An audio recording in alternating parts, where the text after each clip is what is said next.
Okay, so you want to own a desalination plant.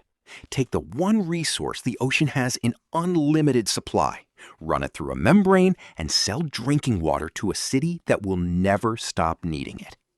Droughts don't shrink your customer base, they grow it. Climate change isn't a threat to this business model, it's the entire reason governments keep signing contracts for one. That is the dream, and it is not entirely wrong. Here's what it doesn't tell you. You can build the second largest desalination plant in the Southern Hemisphere, sign a rock-solid 30-year government contract, and still watch it sit almost completely idle for years at a time, while you get paid the exact same amount whether it produces a single drop of water or none at all. Let's start with what it costs to build one. According to industry cost breakdowns for 2025 and 2026, a large-scale seawater plant runs $300 million to over $1 billion, with capital costs typically landing between $1,000 and $2,500 per cubic meter of daily production capacity. On a per-gallon basis, that works out to roughly 50 cents to 250 cents per gallon of daily capacity, depending on technology, with reverse osmosis running cheaper than older thermal methods. Real numbers show the spread clearly. A mid-sized 20 million gallon a day plant runs $180 to $350 million, while a premium 100 million gallon a day facility can exceed $700 million to $1 billion. The Carlsbad plant near San Diego was projected at $250 million. But due to environmental review, permitting fights, and construction issues, ended up costing significantly more before it ever produced a gallon. Before you process a single liter of seawater, a huge share of the budget goes into infrastructure most customers never think about. You need intake and outlet tunnels to pull seawater in and return the concentrated brine byproduct back to the ocean without damaging marine ecosystems, a design and permitting process that alone can take years. You need pre-treatment systems to filter out sediment and organic material before it ever reaches the actual reverse osmosis membranes, since those membranes are expensive and fragile, needing replacement every 5 to 10 years, regardless of how carefully you protect them. And because the entire process is extraordinarily energy intensive, running the high-pressure pumps that force seawater through those membranes, you often need dedicated power infrastructure, sometimes including a purpose-built wind farm or power line, adding hundreds of millions more before the plant produces a usable drop. Here's the trap sitting underneath the entire business, and it's the one that separates this industry from almost every other utility. A desalination plant's core economic promise is drought insurance, guaranteed water supply completely independent of rainfall. But that's also precisely what makes it financially strange, because in a good rainfall year, the government customer who signed your contract may have absolutely no need for your water, and modern reverse osmosis plants that go idle for extended periods risk membrane degradation and biofouling, meaning you sometimes have to keep producing at least some water purely for maintenance reasons, not because anyone's ordered it. Either way, whether the plant runs at full capacity or barely at all, your fixed costs, debt repayment, staffing, and membrane maintenance don't move. Once operational, the revenue model is built almost entirely around one mechanism: the take-or-pay public-private partnership. Rather than selling water like a normal commodity based on actual usage, most large desalination plants are financed through 30-year contracts where the government customer agrees to pay a fixed annual fee covering capital repayment and operating costs, regardless of how much water is actually ordered in any given year. This is the layer that makes desalination genuinely attractive to infrastructure investors, since it removes almost all demand risk from the equation, the same logic that makes a toll road or an airport concession valuable. On top of the fixed payment, Some contracts include variable fees tied to actual water production, giving the operator modest additional upside in drought years when demand for guaranteed water spikes. Now, the disaster case study.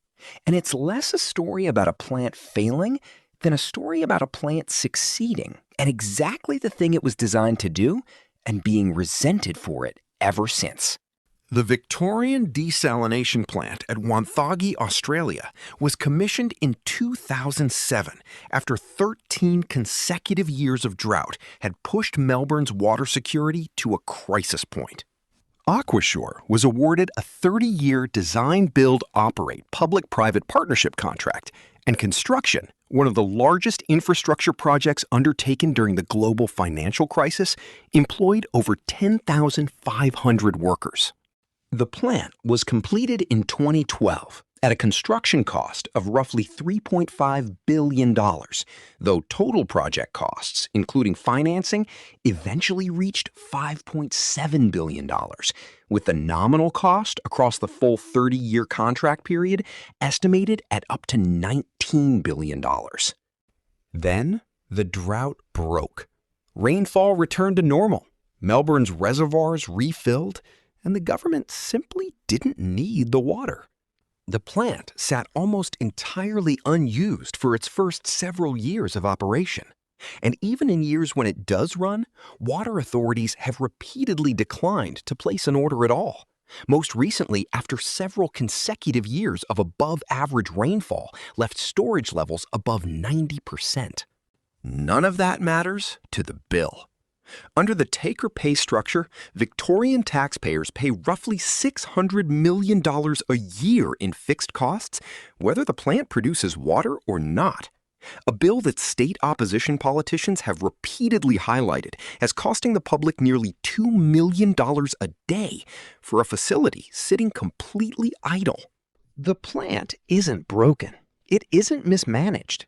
It's a technically excellent piece of infrastructure doing exactly what its contract specifies. And the entire controversy exists because the thing you're actually buying with a desalination plant, guaranteed capacity regardless of demand, is invisible and unrewarding, right up until the 1 year you desperately need it. Let's run the numbers on two scenarios. Optimistic case, you build a $300 million, 25 million gallon a day plant under a public-private partnership with a government customer facing a genuine, sustained water scarcity problem with no reliable alternative source. The fixed annual payment covers your full debt service and operating costs, roughly $30 million a year, while the plant runs near full capacity most years because the region simply has no other option, generating modest additional variable revenue on top.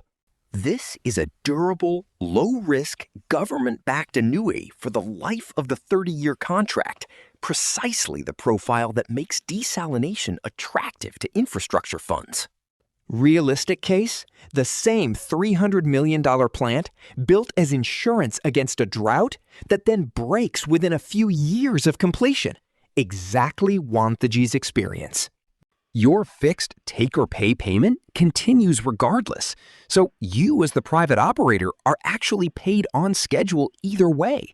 But the public customer footing that bill increasingly resents an asset that appears, from the outside, to be producing nothing while still costing hundreds of millions a year, creating political pressure, public backlash, and renegotiation risk that can complicate the contract's remaining decades, even though the underlying economics for the plant's owner remain largely intact. So, if you decide to own a desalination plant, understand what you're actually buying. You're not selling water. You're selling the guarantee that water will be there the 1 year everything else runs dry. And that guarantee gets paid for every single year, regardless of whether it's ever actually needed. Structure the contract properly, and you own one of the most genuinely recession-proof, drought-proof, climate-proof assets in modern infrastructure.